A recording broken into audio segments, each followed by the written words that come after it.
first season of Percy Jackson and the Olympians. The adaptation of The Lightning Thief is in the books. It is over. The story I've waited over a decade to be told in live action format, given justice. But did that actually happen? Did they do my childhood book series justice? Let's find out.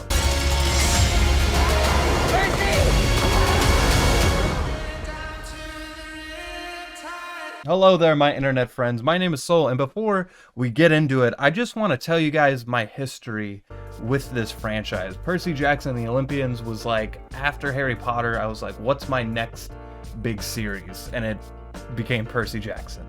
And fuck Harry Potter.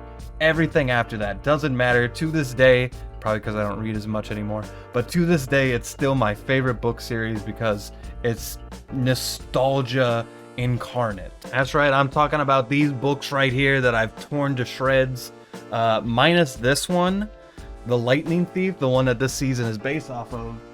My original copy actually literally was torn to shreds because the first thing I ever wrote, because I used to find myself a writer, the first thing I ever wrote that was significant was a Percy Jackson fanfic, and I was literally like taking so much reference material that my book just fell apart at the seams, and that was the last I ever saw of it. So as a kid, loving these books, not having a good outlet to express that love like I do now. I would have really loved to have been a YouTuber when I was 12 making Percy Jackson book reviews.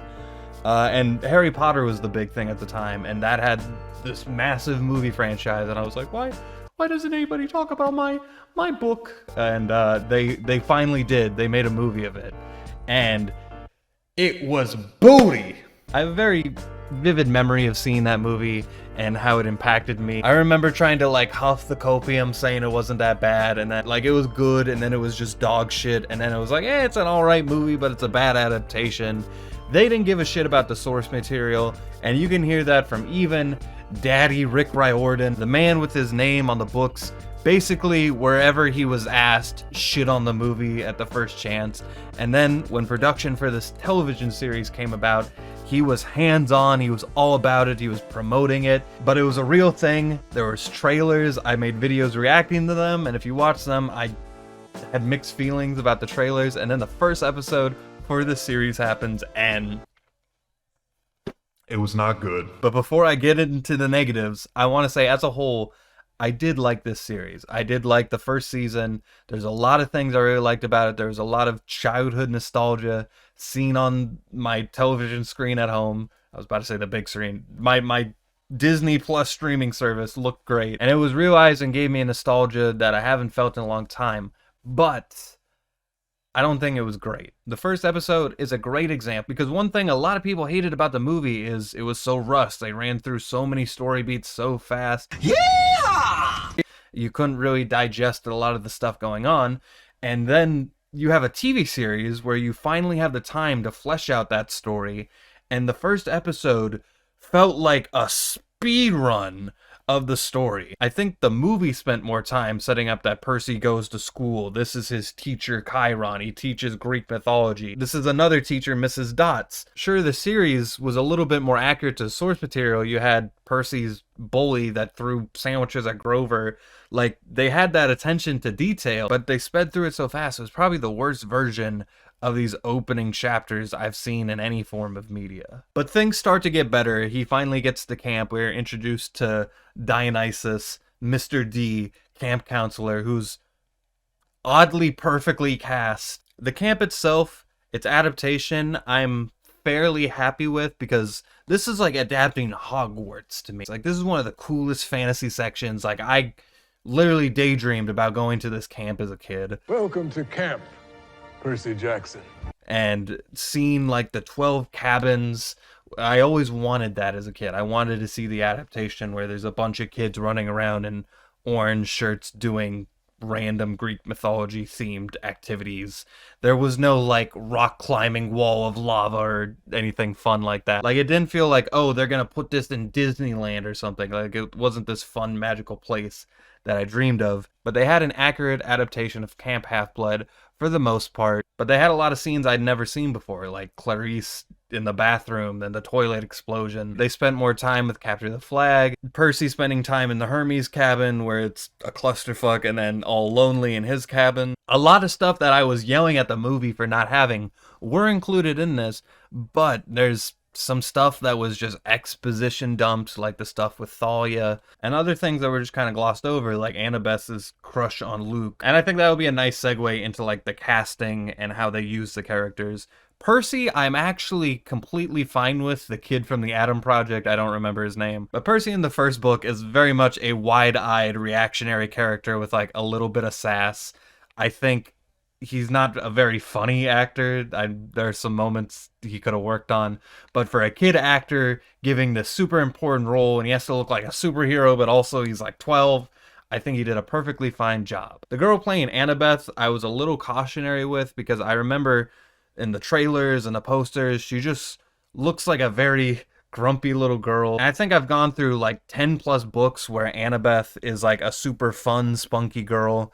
I have to remember, oh yeah, she was very rough around the edges at first, but she wasn't like how they're making her in this series. She's almost brooding and mean-spirited in the series. But the farther you get in the series, the more she opens up and it more becomes apparent that she's just like a tactician. Like, she's not being mean because she's a bad person, she's being mean because she's like a tactician who's playing chess. She can't be mean to a pawn she's sending to die, you know what I mean? So by the end, I did feel much better about her. She finally cracks a smile, and I think they'll put her in the right direction. Eventually, the girl playing her is a better actor than most of the actors in this show. But let's talk about Grover. Grover doesn't seem like a hard character to nail, but I swear we have never seen an accurate adaptation of this man. Brandon T. Jackson in the movie, not accurate whatsoever. My problem with Grover in the show is the kid playing him is not a good actor. I swear to God, he's reading a teleprompter half the time. Even the good lines he has are delivered so underwhelmingly. But by the end, he just doesn't feel like Grover to me. And I think that's my main problem with a lot of the cast is like these characters just don't feel like the characters I grew up with.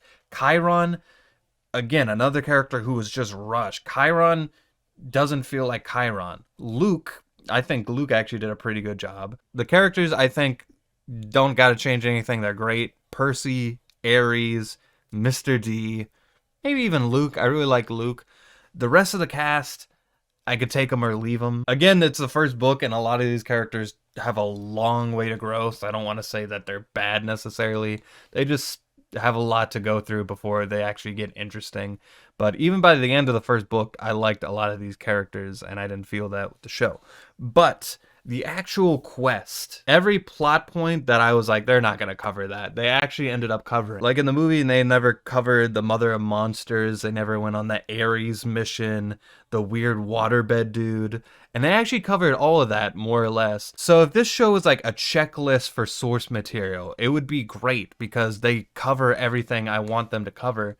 But as an actual story, it's not a great story, and it's not even a great adaptation either, because The Lightning Thief is a fun children's book, and this series takes itself so seriously for a PG story. If you read the script for the show and was looking at the color palettes, like nothing about it would make it feel like it's a comedy or just like a fun adventure story, because again, it takes itself so seriously half the time. Like a weird disconnect is that they will name episodes after chapters in the book, and the chapters in the books will be named something like I vaporized my math teacher, I am the toilet water master, or something goofy like that.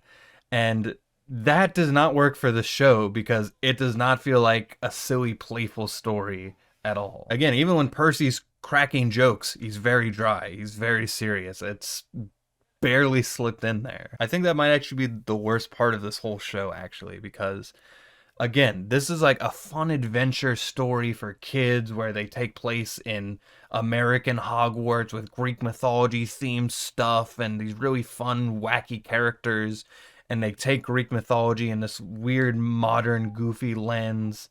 Ares wears a leather jacket and stuff like that. And I feel like someone in the scripting room was completely trying to subvert that. Like, the kids are also dumber in the book. The kids are kind of dumb. They run into monsters, and Percy barely knows Greek mythology at this point. So, like, Auntie M, who could that be? Oh, it's Medusa. Oh, no. They keep running into characters like that.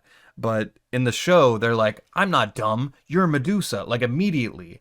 And they still fall into all their goddamn traps. I will say there's a few liberties taken. There's some scenes not from Percy's perspective that we do get to see. It's few and far between. A lot of them actually follow Sally, his mom.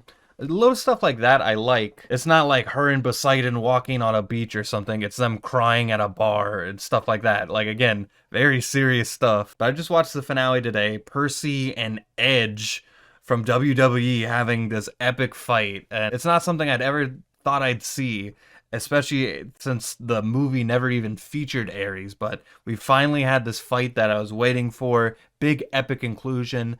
The twist with Luke was properly done this time. Clearly trying to set this up for the complete series. They're setting up Kronos, they are setting up Pan and all these future storylines, Annabeth and her dad. There's a lot of things they're setting up, and I feel like they're gonna do the story justice. But like I said before, as a kid, I desperately wanted this show or this story to be adapted faithfully. I remember seeing that first trailer for the movie, getting goosebumps, thinking about all the things that they could do with that movie, and none of it happened. And soon after, I was just waiting for them to make another movie or something. And all these years later, they finally do, and it is source material accurate. You know, now that I'm a father, this is something I can show my kids and like have it side by side with the books. That's something I do want. But I think all these years later, I realize I really don't need this fantasy adaptation that was in my head as a kid. And it's something I realized reading The Chalice of the Gods, the latest Percy Jackson book, is like these characters and this nostalgia is not something that is going to be accurately shown on a screen somewhere. When I think of the nostalgia for these books, I think about wandering those book aisles in bookstores. I remember the power going out or being on car rides with my mom, sitting on a hammock for hours reading these books. That nostalgia and the nostalgia for these characters isn't going to be something that people on a set in the middle of nowhere pretending to be in Camp Half-Blood are going to be able to replicate, because that version of Camp Half-Blood, this story mostly exists inside my head and on these pages, and that's probably where they're going to be forever. Don't get me wrong, I am super grateful that this show exists and that there's people out there who care about the source material of these forsaken books that I love so much, and there's people behind the camera who want to make an adaptation happen, and that there's people all over the world being introduced to Percy Jackson and talking about it, and I get to make a video for you guys about a story that I care a lot about. I am super stoked about all of that. That being said, could this series be a lot better? And then do I hope it is a lot better in the future seasons? 100%. There's a lot of work to be done and a lot of things to make this better. But even at its peak, I don't think it'll ever be what I imagined it would be as a kid, because I don't think that exists. And that's okay. I'm going to give the first season of Percy Jackson The Olympians a 7 out of 10. And I'm excited to see what the future brings for this franchise. And I'm excited to hear from you guys, the book readers. I want to know what you guys thought of the adaptation. Did it suck? Did it do the books justice? What are you thinking? Let me know. Or if you've never read a book in your life and you just watch the show and want to talk about it, you are free to do so as well in the comments down below. And while you're down there, check out the description. I have all my social media, my TikTok, my Instagram, all that stuff in the description. Please check that out. And there's a big red subscribe button that only the coolest of you will find. Thank you for watching as always, and until next time, with that, I leave you.